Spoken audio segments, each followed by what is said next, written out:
are back at Bristol, Tennessee. Before we get back to the action on the track, here's Bret Kepner.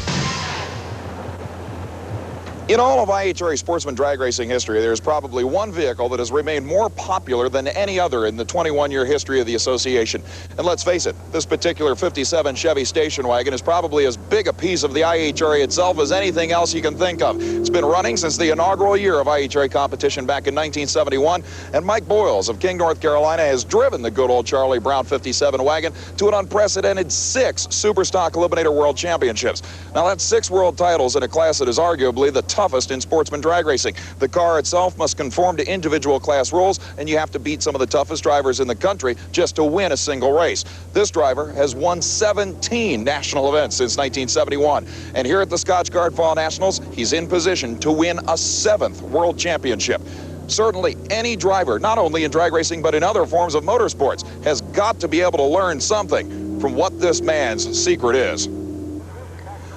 Mike, there has to be something in your preparation, in your approach to the sport, in the technique you use to race, that has to have helped you repeatedly. There's got to be some trick to what you've accomplished.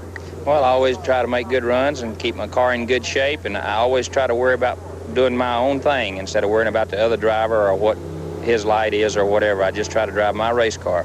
So you're one of those guys who goes up to the starting line and you're on a single for all you know? I try to be. It's not always possible, but I try to be. You know, you've run the same combination, a 283 cubic inch engine in the same car for 20 years. That in itself has to be a trick of some kind to keep a car running competitively that long. Well, after you run a car so long, you hear anything odd or you know of anything, you usually know what it is, and you don't have to thrash and hunt for it. You usually fix it a lot quicker than you could if you built a new car. But this car is also prone to breakage. It's a high RPM small block with a manual transmission. Well, that's the way I started racing. I had never learned any other way.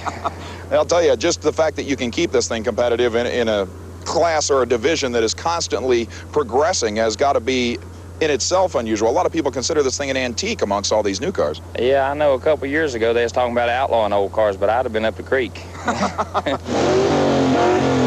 Far from up the creek, Mike Boyles made his way all the way to the final at Superstock. The veteran from King, North Carolina, up against John Livingston from Nashville, Tennessee.